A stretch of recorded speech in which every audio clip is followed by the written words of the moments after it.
Bismillahirrahmanirrahim. Assalamualaikum warahmatullahi wabarakatuh. Waalaikumsalam warahmatullahi wabarakatuh. Bagaimana kabar teman-teman sekalian? Alhamdulillah baik-baik. Alhamdulillah. Sebelum kita memasuki pelajaran, marilah kita buka yang pelajaran pada kali ini yang akan dipimpin oleh ketua kelas. Silakan. Sebelum pelajaran dimulai, marilah kita berdoa. Berdoa mulai. Di sini. Alhamdulillah.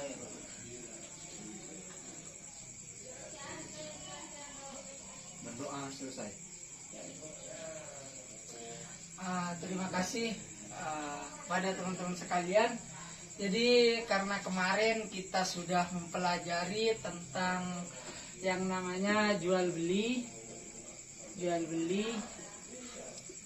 Mungkin ada yang ingat apa definisi dari jual beli itu sendiri.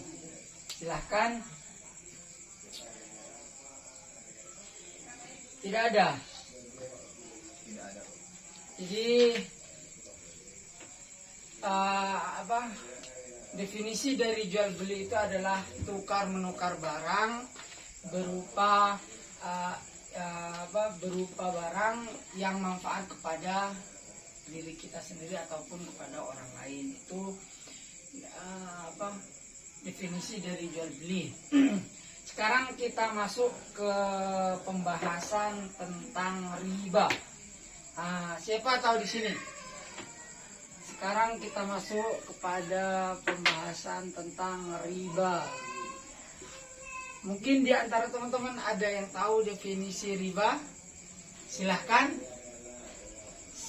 Saya kasih waktu.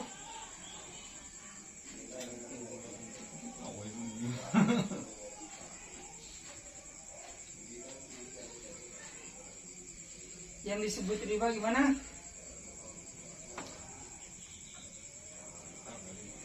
Jadi yang disebut riba itu adalah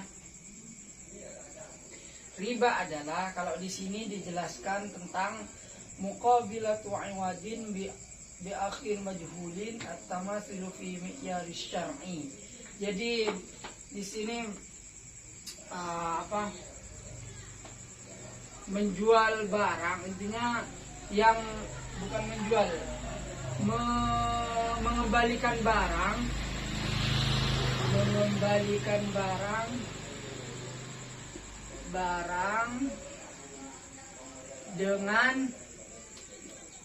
dengan ukuran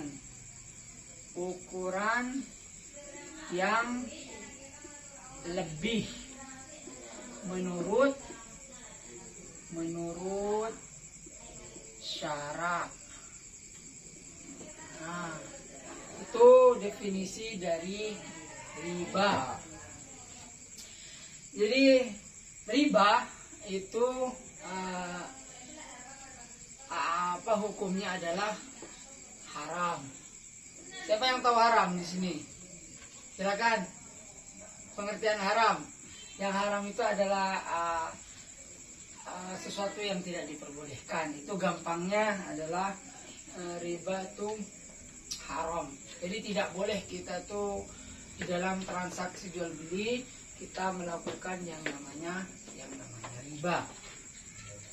Riba ini ada tertentu, ada kepada barang makanan, ada berupa harta di sini. Kalau di sini makanan, ada juga emas, perak, dan lain sebagainya. Jadi di antara ketiga ini, ketika teman-teman melakukan transaksi jual beli, misalkan saudara Kikin ini menjual makanan kepada saudara Ilham. Bukan menjual, tapi saudara Ilham menghutang kepada saudara Kikin. Lah, saudara Kikin suatu saat minta kepada saudara Ilham makanan yang sudah dihutangi oleh saudara Ilham. Nah, Kikin mintanya itu misalkan misalkan ini ya, roti satulah roti. Lah, suatu saat sampai di waktu Ilham itu pelunas hutangnya roti ini, lah Kikin itu mintanya 2 roti bukan 1 roti. Nah itu sudah dikatakan yang namanya riba, karena di sini akan menambah, saudara Kikin itu akan menambah kepada roti yang sudah dihutangi oleh saudara Ilham. Nah, ngerti? Terus emas, sekarang emas sudah tahu 1 gram berapa kira-kira ya? Berapa 1 gram, misalkan saudara Asri ini punya emas yang 1 gram. Lah dihutangi oleh saudara Kikin 1 gram. Misalkan dalam jangka waktu kesepakatan saudara Asri dan saudara Kikin itu akan dilunasi pada bulan ketiga, 3 bulan setelahnya, setelah dia menghutangi. Lah, ketika nyampe kepada hutang itu, pelunasan hutang saudara Kikin, nah saudara Asri ini minta 1 gramnya itu dilebihin sedikit, misalkan 1 gram 800 lah, maksudnya 1 gram setengah lah, 1 gram setengah misalkan. Jadi ini lebihnya ini dikatakan riba, karena bahasanya itu sudah melebihi dari hutang yang kemarin.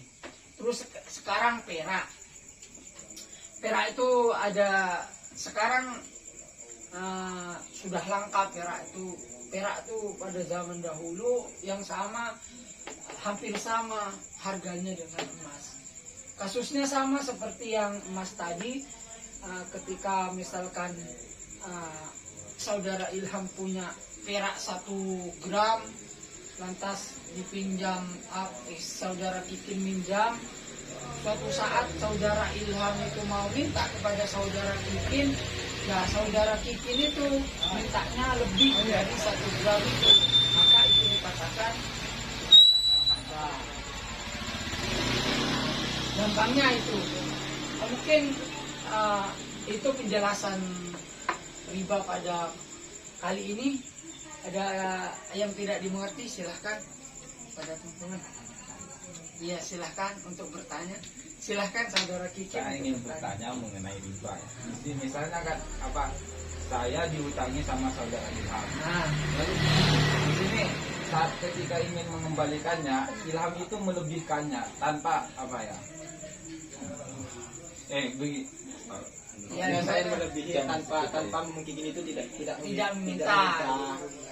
Ya, bisa dimengerti. Ada lagi? Ada. Jadi saya jawab, misalkan ada kasus, ada seseorang yang menghutangi uang 10.000, lantas ketika misalkan saudara Ilham ini menghutang kepada saudara Kikin 10.000, ya kan? Nah, lantas saudara Ilham ini ketika membayar hutang melebihilah kepada uang yang dihutangi kepada saudara Kikin. Itu nggak apa-apa. Itu namanya nanti bukan riba lagi, tapi yang namanya hibah. Itu namanya hadiah nanti. Itu konteksnya berbeda. Jadi kalau misalkan itu tidak ada tuntutan dari yang dihutangi, itu bukan dinamakan riba, tapi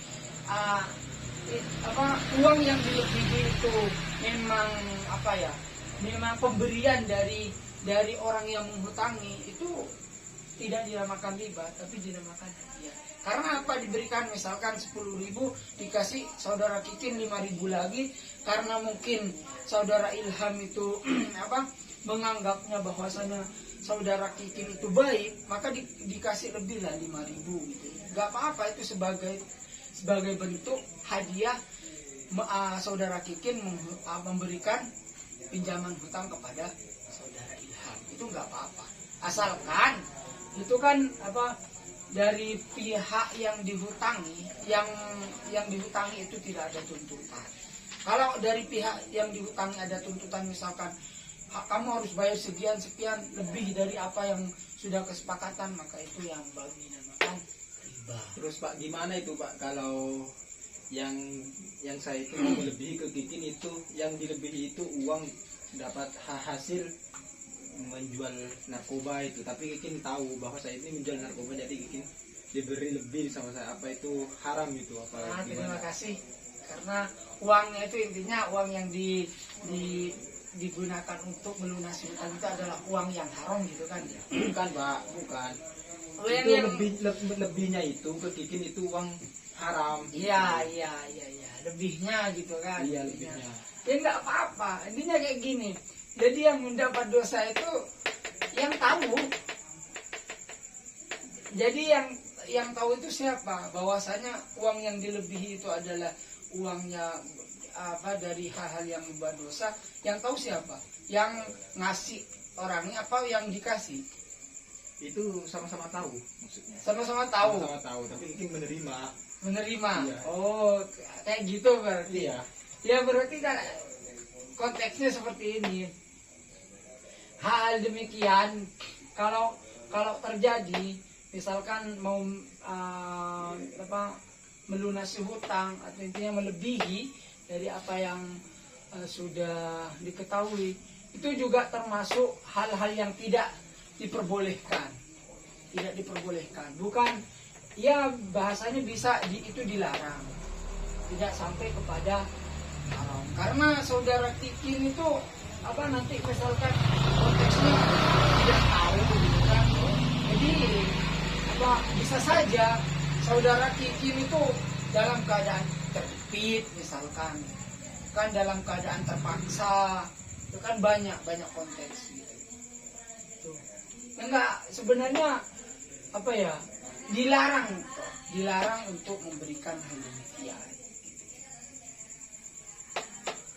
Mungkin itu. Nah, untuk sanggahan. Jadi itu mungkin bisa dimengerti.